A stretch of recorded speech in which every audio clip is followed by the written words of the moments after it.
Internet. This is Greg Campbell, also known as Enderier. In this video, I will be explaining the stats of the game World of Xeen, the characters that I made, or that my party made, in the World of Xeen D&D campaign, which I've imported and reimagined in the World of Xeen engine. Additionally, this video will serve as a very basic tutorial for what these stats actually mean and give you an idea of what the manual was trying to say when it said certain things. Note that I'm not playing the vanilla World of Xeen game. I'm using the mod called the Monster Spawn Mod version 1.0. This is available from jeffludwig.com. Just Google Xeen mod, 2 words, Z-E-E-N space M-O-D, and you'll probably find this as your first result.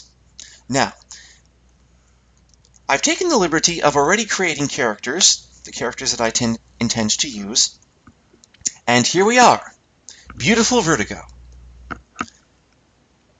This is the first character. He is Nosalik. He is a male half-orc barbarian. In the original World of Xeen D&D campaign, I envisioned him as a barbarian, and he was, but then he multi-classed into wizard so that, using house rules, he could heal the party, and do other things. And eventually he was some sort of fighter mage, also known as a Gish, who was kind of like an arcane warrior from the Dragon Age series. In World of Xeen, because there's no such concept, I just made him a barbarian. Even though the closest analog in the World of Xeen rule set is technically a samurai in this hack, or an archer in the original World of Xeen, Nosalik is meant to be a barbarian, and that's just how he envisions himself. Second, we have Kintari the Paladin. And now we encounter one of the first engine limitations of the World of Xeen. Character portraits along the bottom here are linked to whatever character's sex that character has. Kintari was a man in the D&D 3.5 campaign, but in this case he is a woman just due to how his portrait is meant to be. Don't think too hard, he is a he, trust me. And yes, in the D&D 3.5 campaign, he was a paladin through and through. Third order of business, we have Strax, who again is meant to be a man from the D&D 3.5 campaign. He was an elf rogue, who eventually multi-classed into wizard and wanted to be an arcane trickster.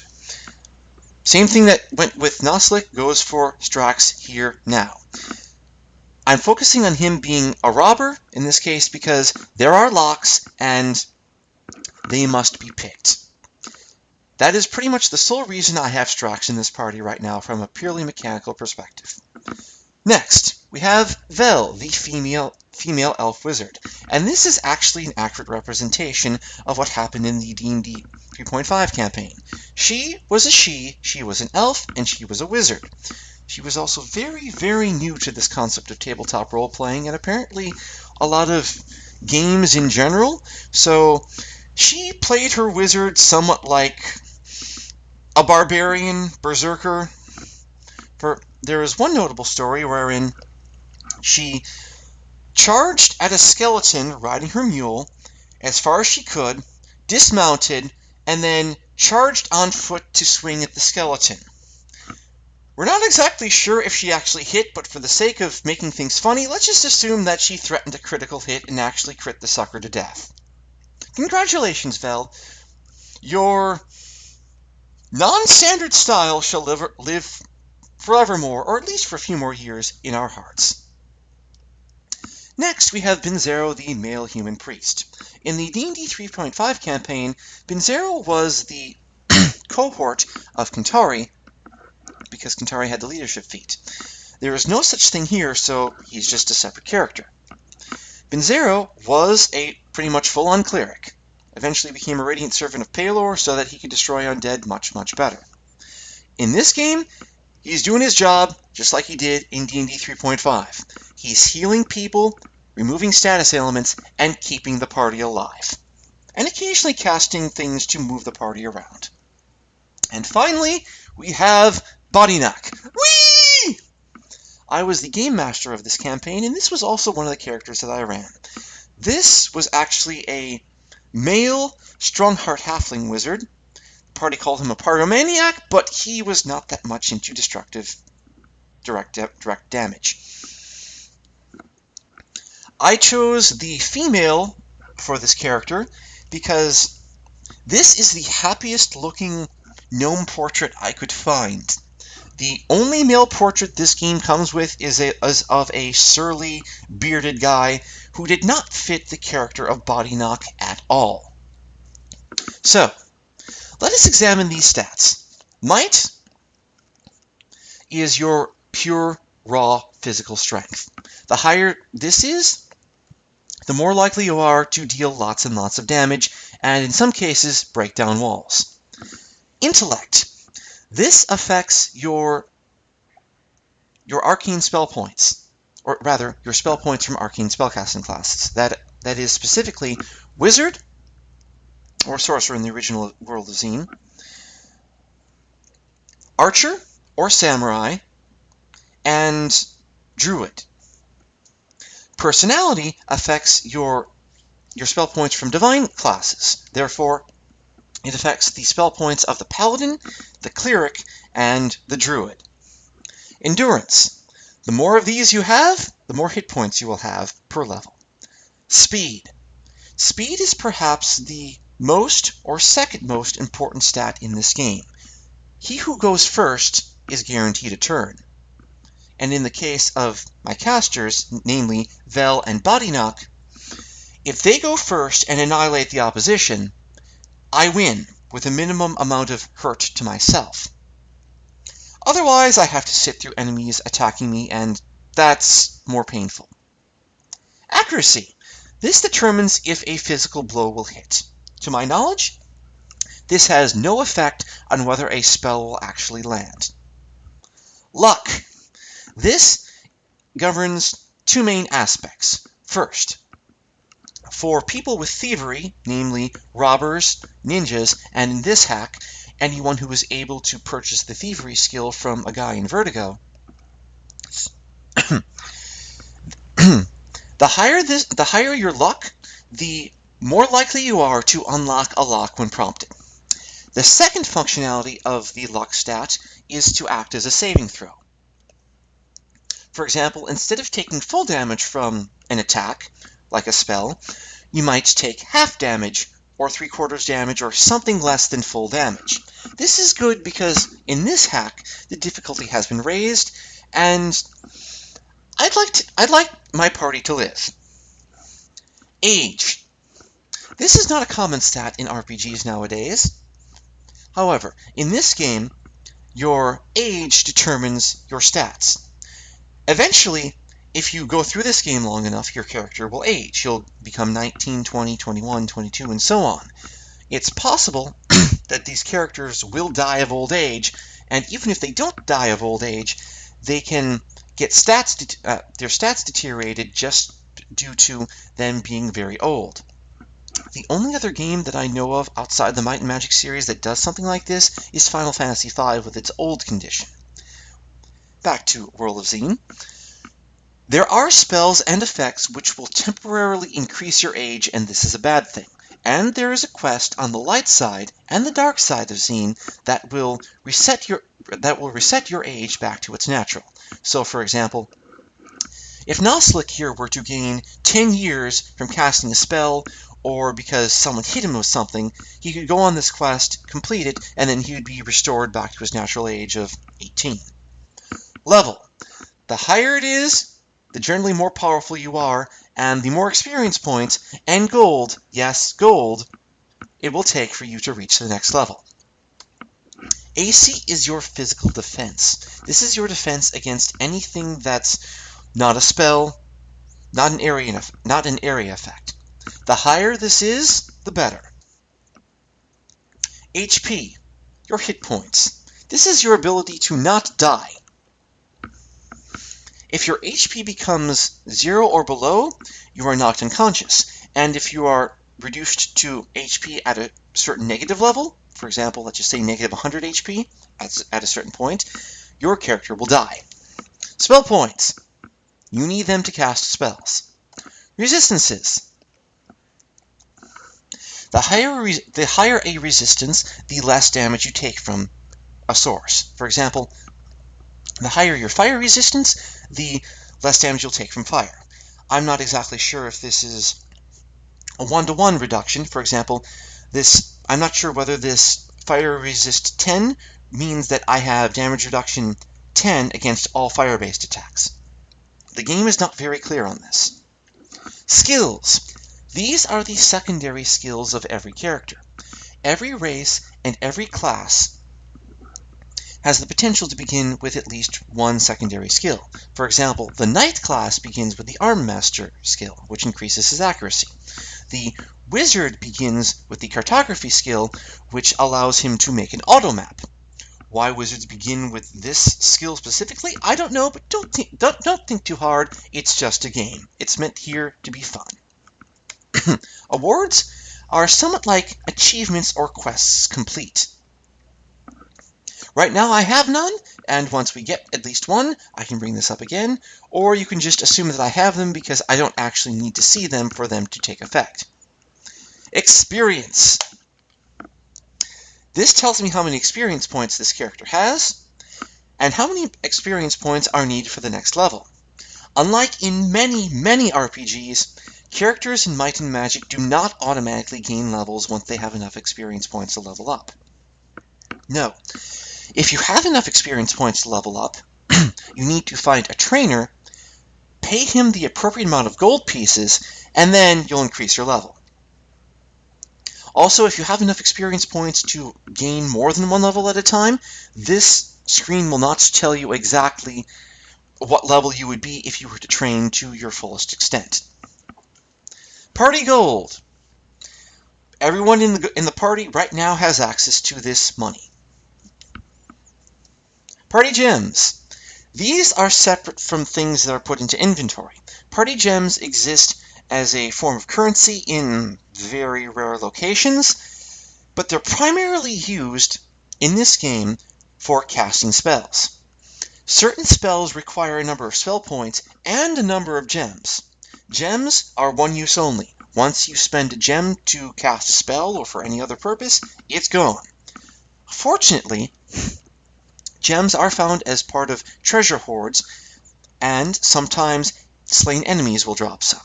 Additionally, there are ways to increase your gems without killing anything, but that involves the bank, and we'll get to that in a bit. Party food.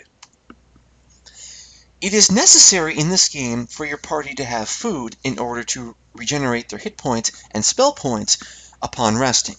If your party has no food, then they will not regenerate HP and SP upon resting. Normally, party food is not a problem. Right now I have 4 days worth. The 78 on hand means that there are 78 meals worth, and each character in my party consumes 1 meal every time I rest. So if I don't rest, I never consume food. Again, party food is not normally a problem. Condition. If someone's in good shape, it'll tell you right here. If someone has buffs, for example, Power Shield or Holy Bonus, the condition will instead say good plus or good plus plus or so on. If a party member is in bad shape, for example, someone's poisoned, someone's asleep, someone's insane, the condition will also tell us that. This Q for quick will give you a quick reference on the name, class, level, HP, spell points, AC, and condition of each party member. It'll also give you the listing of how much gold your party has, how many gems your party has, and how long your rations will hold. The E for exchange allows you to change the position of 2 party members. This is useful primarily because only the left 2 most characters are used when bashing down walls. For example, right now, Noslik and Kintari would be automatically chosen to bash down walls just due to their position in the party. Beyond that, the position in the party is just for personal satisfaction. Do with it as you will. When we go to item, that shows us our current inventory. I took the liberty of equipping each person from the gear from the previous default party, and don't worry, I'm not spoiling anything. Additionally, when it comes to inventories, each character has a number of inventories, 4 inventories specifically. There's one for weapons, one for armor, one for accessories, such as rings, amulets, cameos, and perhaps other things, and there's one more for miscellaneous objects. Miscellaneous items are things that are activated. For example, if you use a potion of antidotes, you'll no longer be poisoned. If you use a box of Lloyd's beacons, you will cast the Lloyd's beacon spell. If you use a wand of teleportation, you'll cast the teleport spell, and so on. Note that in each inventory, for example the armor inventory, it is not possible to have more than 9 items. So 1 through 9, that's it. If you find a 10th item, well, it'll go to the next character in sequence, assuming that that person has enough inventory. If there's not enough inventory space in your entire party, then something might be overwritten, or you might get an error message saying that you don't have enough inventory space, depending on how this game is coded. Equip, the E button, will equip an item that's currently not equipped. R will remove an item that's currently equipped. D, to discard, will destroy an item whether or not it's equipped. Q will show you your quest items. For example, if you find a gem that will open a dungeon, that quest item will be put in this quest inventory. Auto notes. For example, if you find a dungeon entrance or you find a fountain, this is the section that will tell you exactly where it is.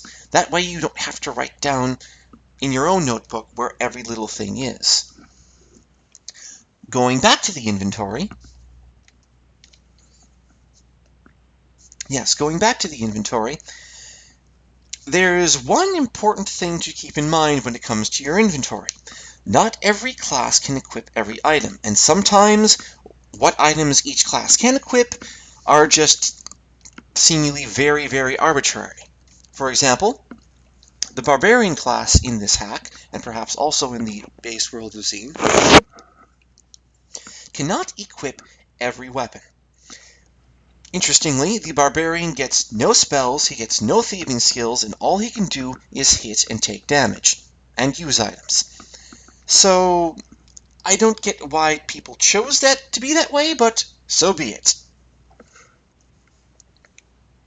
Going back to the main screen, if you push the Tab button, you'll bring up the control panel, or basically the options menu. This is where you can toggle the sound effects using the E key, toggle the music using the M key, load a save game using the L key, for example, this. You can save your game using the S key, and this will save it in its current slot as is, assuming that you're allowed to save the game in the current position. You cannot save in combat. You can also save your game in a different slot pushing the A key, or clicking the As. For example, if you use Save As, you'll bring up a menu like this. If you push Q, you'll quit to DOS. And here's an interesting one, Mr. Wizard. Mr. Wizard will transport you back here, right outside Lady Geraldine's tavern, if you use him. The big catch is that you will lose all the gems you currently have in your party. If you have no gems, this will cost you no gems. If you have 1,000 gems, this will cost you 1,000 gems. Normally, Mr. Wizard is not that helpful in this game, but there are times when you just want to get out of there and get to safe territory, and you don't want to have to navigate through dangerous territory, wherever that is. So, Mr. Wizard is useful if you simply cannot get back to a safe spot, or you just want to see what's going on. Additionally, Mr. Wizard cannot be used in combat. So there. Let's check out this tavern here. If you go to a table and push space, you'll activate the object in this space, and in this case, it's a tavern patron saying that, "Get lost! Can't you see I'm drinking?" If you go to this stone slab and face it head-on like this, you'll go to the tavern menu. This is where you can order a drink, and you can buy food, you can get some tips, rather you can give some tips, and you can hear some rumors. From what I've heard, the bigger your tips, the better rumors you'll get, but I'm not a big fan of that. Generally, I just resort to the internet or guidebooks or memory or poking around at things rather than relying on the in-game hint system. If you go to the Sign In option, you'll see something like this, and this is where you can adjust your party makeup. For example, if I remove Body Knock from the party, I can create a party member, which I don't intend to include in this party for the moment. Let's just say I'm going to roll this a few times, a priest using the current stats. Or if I don't like my stats, I can click on one of these and exchange it with another one of these, or this and this. At the bottom right, this is where the racial and class-based skills are listed. For example, as a priest, I have no class-based skills, but because I'm a human, I'm able to swim. Why humans are the only race that start off being able to swim is beyond my current comprehension. Don't think too hard, just roll with it. If I switch to Wizard, then I learn the cartography skill, and I'm also a swimmer. If I want to change what race I am, or my portrait, or my sex, I can push up and down on the keyboard or click these things respectively, and notice how in the bottom right, the race-based skill, which is the one in the far bottom right, changes. If I want to roll with this character, I will just push C to create, or I can push R to reroll my stats, and for the sake of convenience, I'll just make a robber. I'll create, I'll just call him Simplicio, or her Simplicio. I push escape, boom. At this inn, and perhaps any other inn, I've never actually checked, you can sign in and change your party members. In this case, I'm just going to go with the party that I had in mind and roll with this. I can go over to Norman's Ironworks, go over here, push B to browse, and there I'm able to buy, sell, identify, and fix items. I can only fix items if they specifically say they're broken, and right now I have no items that specifically say they're broken. For example, if I wanted to buy this glass mace named Dragon Slayer, I could push 1 and then I would buy it. If I wanted to sell that, I could just push the S key, go to 2, and then sell it. I'm going to reload in a bit, so don't worry. Alternatively, I can click this, and instead of pushing Y or N, I can click on one of these. I greatly prefer to use the keyboard, just due to it being a lot more convenient, and that's just how I learned to play the game.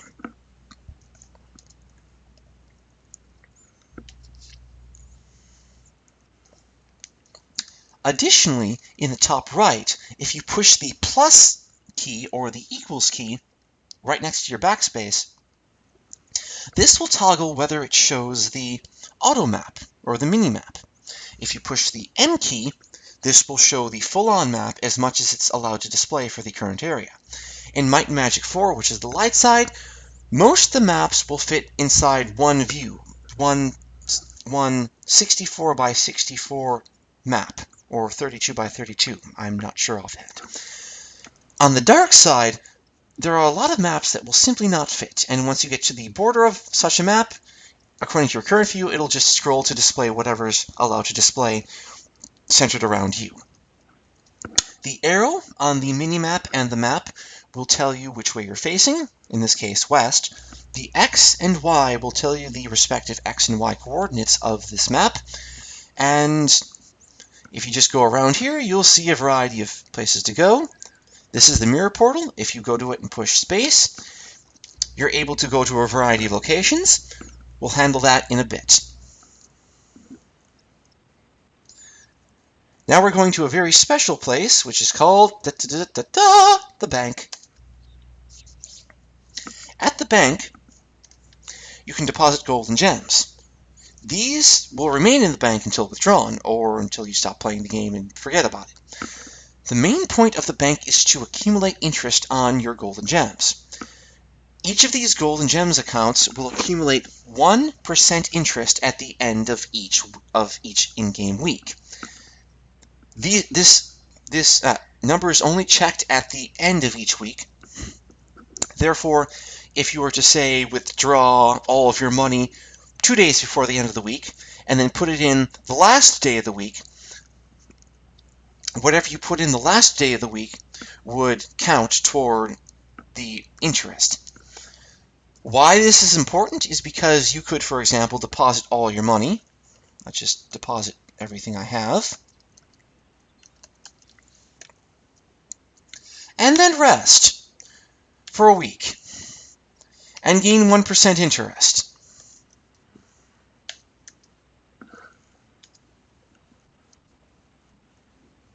And sometimes this will happen when you rest. The guy with the scary plate mail and horns will taunt you for reasons I still don't understand. And sometimes he does it a lot. And I do mean a lot. If you push the I key, you'll be able to see what day, what year it is, and also what time of day. The time of day is especially important because a new day begins at 5 a.m. This is when the sun comes out, and this is when the day officially begins.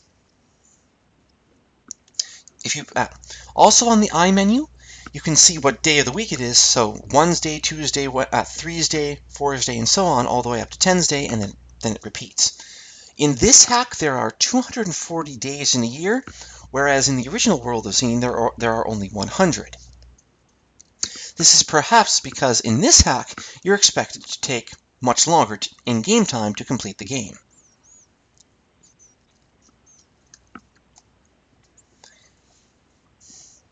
Back to the mirror portals. For example, this is a secret that I learned one of the first times I played World of Xeen. If you go here and type in Shangri-La, you'll be teleported to a somewhat secret town in a somewhat secret location, and if you exit here, you will die fairly quickly, not so secretly. Also, if you exit here immediately, you will die fairly quickly in a not so secret fashion. What's so great about this place? Well, it has a tavern with food. Unlike the Lady Geraldine's tavern, this place has 40 days worth of food for 100 gold. And yes, I'll take it for the moment.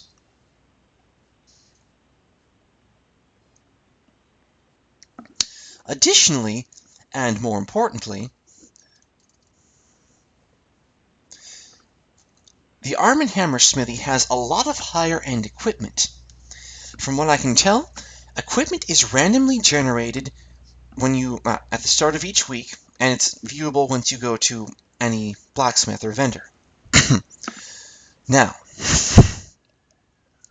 from what I can tell, the equipment's quality is determined based on what town it's generated from. Shangri-La tends to have the best equipment on the light side of Xeen. Additionally, if you want to go here, you can go to the Earth Temple, but right now that's not important. This is also the most expensive temple I know of on the light side of Xeen. If we had the money, we could go here and teach one person every single secondary skill in the game for 100,000 gold. We could do this for all characters if we had the money. But since we don't, we won't.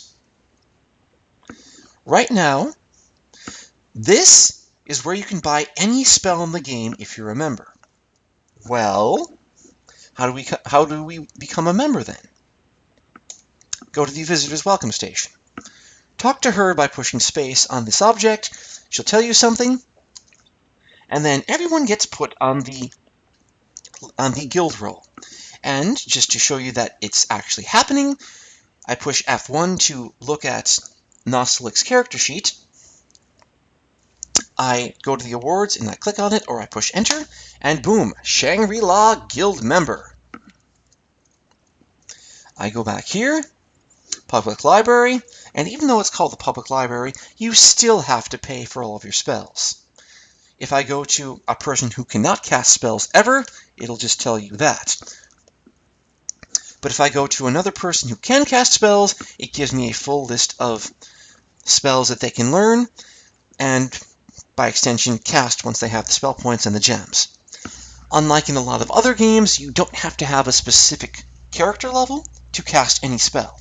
You just need to know the spell as part of the character by learning it from a guild or finding it in the world somewhere. And I had a thought, but next. Additionally, the secondary casters, which in this game are the ranger, the paladin, and the samurai or the archer, they get half spell points. Their spells cost double spell points to cast, and they require twice the amount of gold to learn any spell from a guild. Therefore, even though they're useful, they're nowhere near as useful as spellcasters as full casters. Also note that I'm not using any druids or rangers in this game because they cast from the same spell list. Unlike in D&D 3.5, where druids are some of the best classes around, in this game, the druid and the ranger are debatably the worst classes. Why? Because even though they get a wide variety of spells from the cleric and wizard lists, and they get at least one of their own unique spells,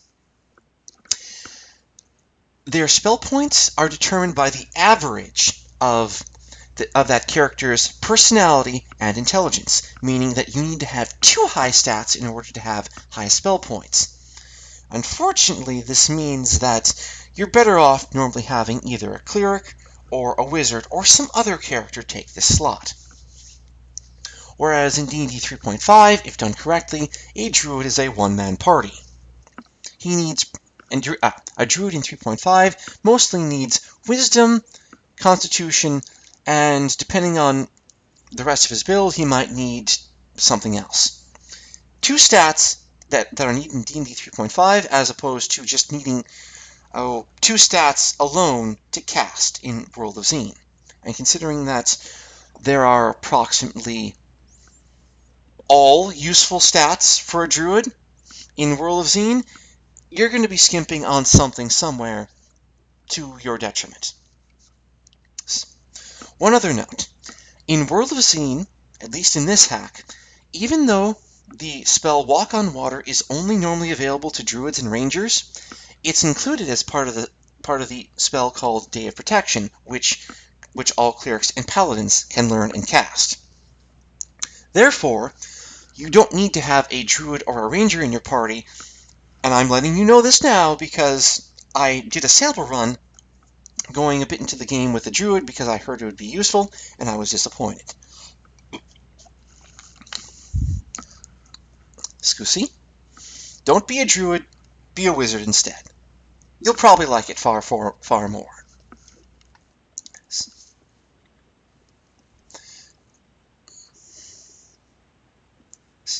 Now, how do we get out of here?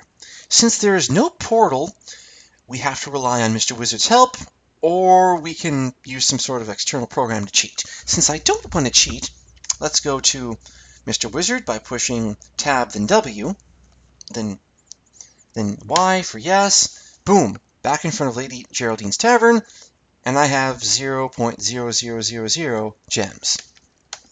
In this next video, we will actually get to playing this game and me explaining how Heroes Eve and Prince Roland have anything to do with the town of Vertigo.